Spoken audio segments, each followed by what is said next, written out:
Greetings, NFL fans. Today is Monday, January 26th. This is the Shutdown Corner Podcast. I am Kevin Kaduk, here with Frank Schwab and Jay Busbee. Happy Super Bowl week. It's here. It's here. We made it.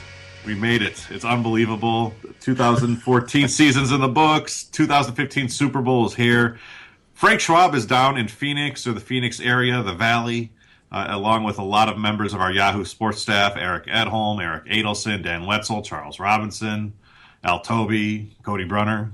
We're going to have the best coverage that I think, bar none, on the internet you can get anywhere, from the blogs to the expert written columns to this podcast, which we will be doing every weekday this week, and it won't be a full podcast. It won't be the 35, 40 minutes. We'll be running in the 20-minute area. So join us every weekday morning for that. Frank, how's it going down there in Phoenix? Good. Actually, Tempe. I'm right in the shadows of Sun Devil Stadium here, which is one of the worst venues ever. For You're actually football. sleeping under a bridge, I was going to say, the cops might have a little something to say about that, dude. Yeah, it's warm. I went to the Pro Bowl yesterday. I'm ready to talk about more deflated footballs. It's a treat. It's great. No, it's really cool. It's gonna be a fun week. It's gonna be really an interesting one. So talk about the Pro Bowl, if you would. My talk about question for you. How was that in terms of you mentioned that you've been into an NBA All-Star game and a Major League Baseball All-Star game. How did the Pro Bowl compare? I really thought the MLB All-Star Game is not like a crazy competitive game, but it was fun. I enjoyed it. The same with the NBA, and I thought the same would happen for the NFL, and I just didn't. It was just like, wow, this is really boring. This is just bad. It's just so tough to have a football game where nobody wants to tackle. Nobody wants to hit anybody. Like two of the first three plays were handoffs to DeMarco Murray, and literally nobody would tackle him. They kind of held him up and just waited for the whistle, and kind of looked around, waited for the whistle, and nobody wanted to bring him to the ground. It was kind of embarrassing. And, there were some great plays. Brent Grimes made an interception with his back to the quarterback, and J.J. Watt made a great play, and Jordan Nelson made a nice catch.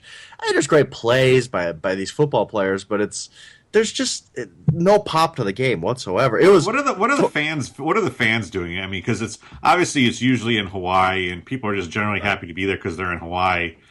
Yesterday must have been, oh, hey, I got tickets to this Pro Bowl. We're kind of excited because the Super Bowl is here, but were people into the game? That's the thing. It was total sellout. I mean, it was a crowd at the kickoff. I mean, I've been to a Fiesta Bowl there, and it wasn't that crowded. Mike Sando of ESPN, I was sitting with him. He said, there's some Cardinals games that don't have crowds like this. And we were all kind of impressed, like, wow, the Pro Bowl.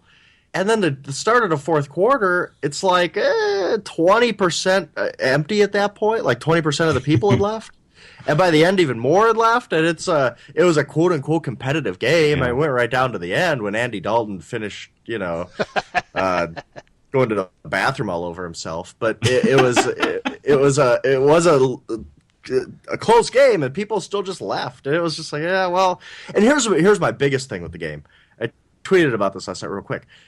I understand that they tried the whole thing with, like, we're going to have captains, we're going to pick teams, everyone's going to get really into that. But it makes it so there's nothing to root for. I mean, even the NFC AFC thing, it may have gotten stale, maybe, but at least people had a stake in it. If I'm Kevin, you're a Bears fan, you probably at least loosely rooted for the NFC, right? I mean, that's what your conference, okay, I'm going to root for it. I agree. Last night, I was going to the locker room because I was going to I wanted to talk to a few guys, Odell Beckham and Adam Vinatieri and all that, and they were on the same team. And I stopped and I was like, Team Irvin, is this the one?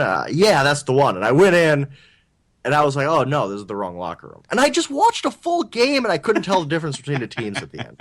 And I was like, okay, I got to go to the locker room. It wasn't a big deal, but it's like, if I can't even tell the difference between the teams at the end, why would anybody care who wins? Yeah, I don't understand that either. I would actually submit that yesterday was the worst sports day of the year because the NHL All-Star Game was before the Pro Bowl, and it was just bad. I don't know what the final score was. I think the last time I looked, it was 16-9, which was still a one-score game if you're in the Pro Bowl. But you just can't have these 17-12, I believe. And look, but does it really matter? If the crowd is, we came, we saw, we bought a T-shirt, isn't that all the NFL cares about? All right, I'm gonna so. take the opposite angle here. Okay, I'm gonna take the opposite.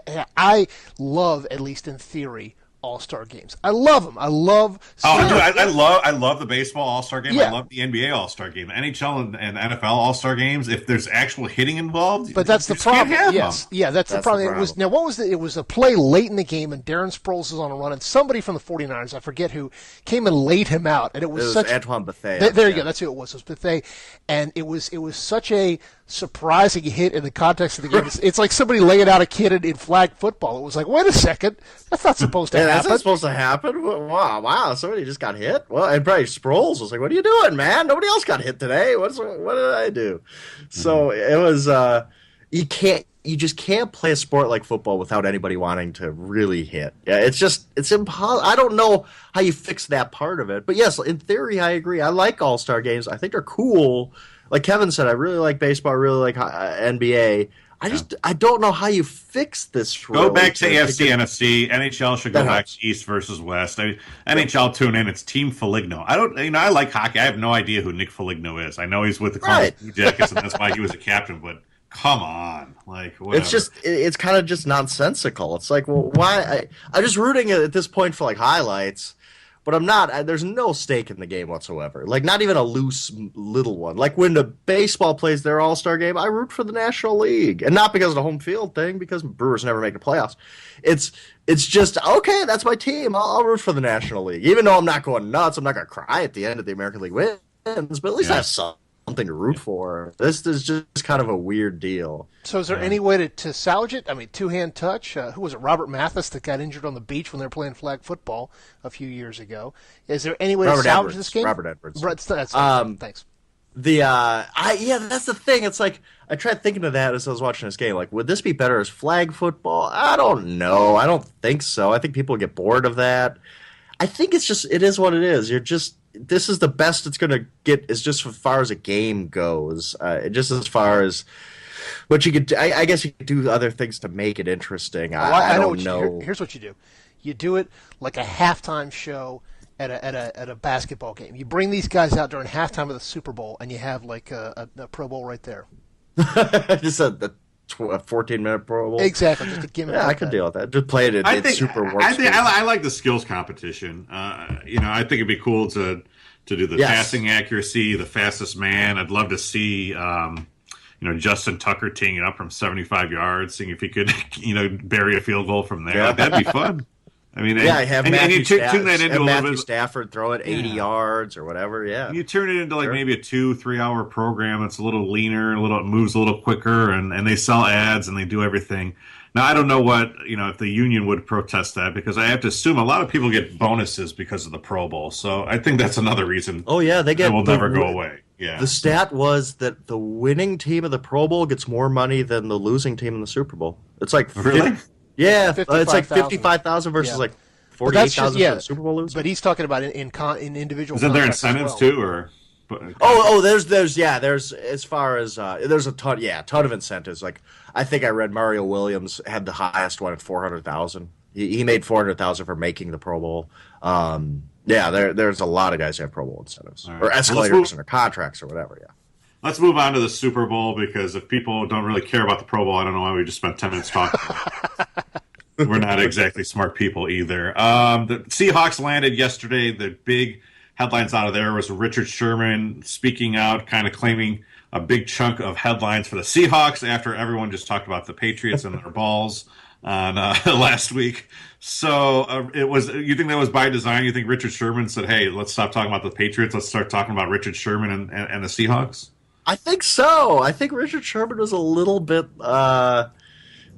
salty that it's like the Seahawks were the other team. Like nobody talked about that. We spent so much time talking about the NFL last week, and how much time did we spend talking about the Seahawks at all? Like I didn't, nothing. I think I wrote one post on Sunday about the Seahawks and their rivalry with the Patriots goes back 2012. Yeah, I think Sherman was like, you know what? I don't care. I behaved myself last year. I didn't say anything in Super Bowl week. I'm saying whatever I want to say this year. I'm gonna get. I want to. I want people to remember that the Seahawks are here. It was kind of. I liked it. I loved it. I hope this is the way Richard Sherman is all week because he was great yesterday. Do we know who asked the question to which he responded? That's a preschool question. Improve your line of questioning. And what was the question? Do we know?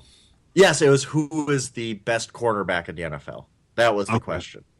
And which is such a great Richard Sherman answer too. It's like, and then he goes with the NFL's not going to punish the Patriots because of conflict of interest when Goodell and Kraft are taking pictures of each other at Kraft's house.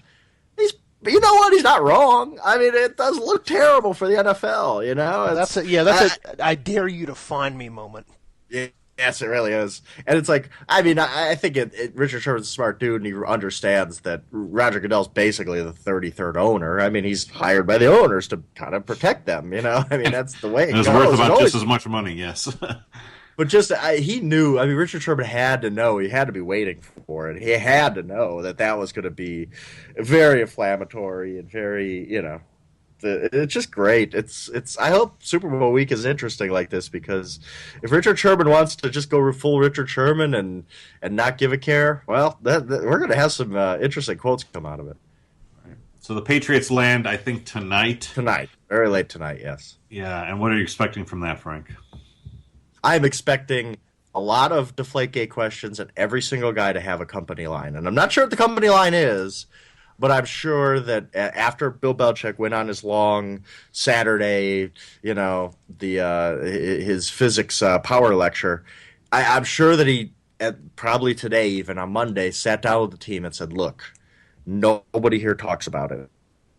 Nobody. If they ask you about it, you say, we're on to Seattle, or coach addressed this, or whatever their company line is. I think that they are going to be absolutely united in, we are not going to talk about this, not one peep, because you don't want to be the guy to bring this up again. You don't want to be Julian Edelman and say, well, yeah, deflated balls are a lot easier to play with. Anybody would want that advantage, or whatever he would say, and then that becomes a headline, and then there's a second day, and the Patriots are great at controlling the media, and I think that they're absolutely positively united, and we are not going to talk about the DeflateGate. Who do you think is most likely to crack, Gronk or Edelman? I would say Gronk would be the one. I think that just because Gronk probably is like off daydreaming during when Bill Belichick's talking, or he's thinking about girls, or whatever Gronk thinks about, I can only imagine. That's so crazy. So do you think by Thursday or Friday it will be, I don't want to say a non-story, but do you think people will stop talking or asking questions about it? I think it's probably going to be by Wednesday. I think media day, everybody's going to get fired up to be the guy to ask about the DeflateGate. And I think nobody's going to talk about it. And it's going to be boring. It's going to be, people are like, going to go up to LeGarrette Blount and ask about it. And he's going to say, we're on to Seattle, or whatever they're going to say. And it's just, what do you ask on Wednesday? Like, what do you even write on Wednesday or talk about on Wednesday? I think the story dies after Tuesday when we kind of just get stonewalled by the Patriots. That's my guess anyway. I want to send out congratulations to our own Eric Edholm, which I guess somebody did a study or searched Twitter and actually found that he was the first person to use DeflateGate in a headline on the internet. So if you want to send your hate mail to Eric Edholm, that's Eric Edholm at Yahoo. It's kind of crazy. Like they said that story broke and that people were already using DeflateGate within 6 minutes of the first tweet. Whoever broke that story, I guess Bob Kravitz. Bob Kravitz, yeah. Within 6 minutes, people were already saying DeflateGate. We talked about this yesterday. Eric brought that up. He's here too. And we talked about this, and he said, and I agree, I 100% agree with this. He hates the whole gate thing. Anything is a gate, Yeah. But this was so awesome because it rhymed. It sounds cool. It's like DeflateGate. Okay, that works. That's the one exception to the whole. Yeah, I agree. People wanted to call it Ball Ghazi, and it's like I hope the Ghazi thing doesn't catch on because people actually died in that. Yeah, that's got a little different undertone to it. I got I got one email of all the crazy. I should actually compile all the crazy emails I got at some point. Where it was, or maybe it was a comment on one of the stories, where it was like that we didn't call it Ball Ghazi because we're protecting Hillary Clinton and we want her to win the election in 2016. Literally, people said this. They found us out, man. No, it was just because that is the most Benghazi Eric Edholm was sitting at home and said, Eric Edholm was sitting at home, saw this story break late at night, and said, "DeflateGate rhymes, cool." No, it's not some political movement by Yahoo. Trust me. Not this time. That's right. When NBC controls us again for tomorrow, we'll do it. Well, I'm looking forward to this week. I don't know if you guys are. I mean, Patriots Seahawks. That's like exactly what we could have asked for at the beginning of this season. Maybe we could have said, "Oh well, Seahawks Broncos rematch," because the Broncos seemed like they had been retooled and restocked or whatever. But I don't think you can get better storylines than this. So I actually hope that DeflateGate goes away because there's so much more to talk about than 2 pounds of air pressure. And I think it could go down as one of the historic Super Bowls. I hope it does. I hope we're talking. I don't know what the line is at now, a week after it was set. It started as a pick-em. Where are we at now? Do you know, Frank? Last I saw was Patriots -1. Yeah. I don't know if that's changed. I don't. That was a few days ago when That'd be great if that just ended up a 24-23 game or 2019 or something like that.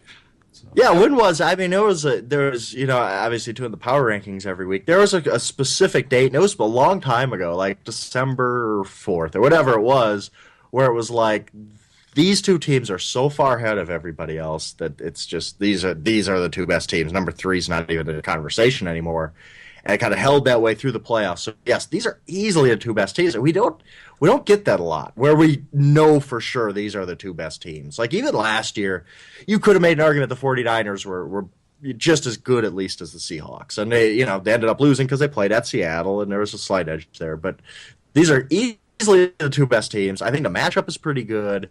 I think the storylines are really good. You got kind of like Russell Wilson, Tom Brady, young guy, old guard. Brady's going for his 4th.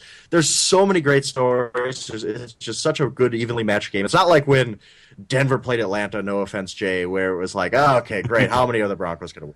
Look, Eugene Robinson was just trying to help the narrative. Okay, that's all it was. Oh, Eugene. By the way, there's 5 shocking sports stories of my life. Like, when you see it, you're just kind of takes you 5 minutes to process it.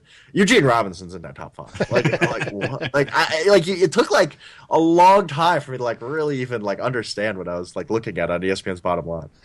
Well, with that in mind, we've already gotten through DeflateGate. We've already talked. We talked last week about Marshawn Lynch. What do you see as the possible story? You're starting to hear from other media. What's the possible story that might be burbling up over the next couple of days? I don't really think. I think that if it happens, it'll happen organically. I don't really think anybody's. People tried to ask him Pete Carroll about New England. He coached there before, and he basically sent a love letter to Bob Kraft and said he likes the guy. He has so much respect for Bob Kraft. He still talks to him and all that kind of stuff. And so that didn't have anything. Russell Wilson's not going to be a story because he's not going to say anything. Tom Brady would have been a great story, chasing Brady. But now we got something else to talk about with Tom Brady that's kind of thrown us off that track. So I don't know. I just don't know what the story's going to be this week. I guess that's the beauty of it, Jay. I guess that's why we're here. To figure it out. That's why they play the pregame before the game. And we've only got about a minute or so left, Frank. But one thing I actually kind of like, you wrote a story about, I think it was you or Eric, wrote a story about the Seahawks being booed at the Pro Bowl. Yes. Because obviously it's Arizona Cardinals home crowd. Do you think that carries over to the Super Bowl and maybe the Patriots are the actual favorite inside the stadium? I was wondering this because I just kind of didn't think about it.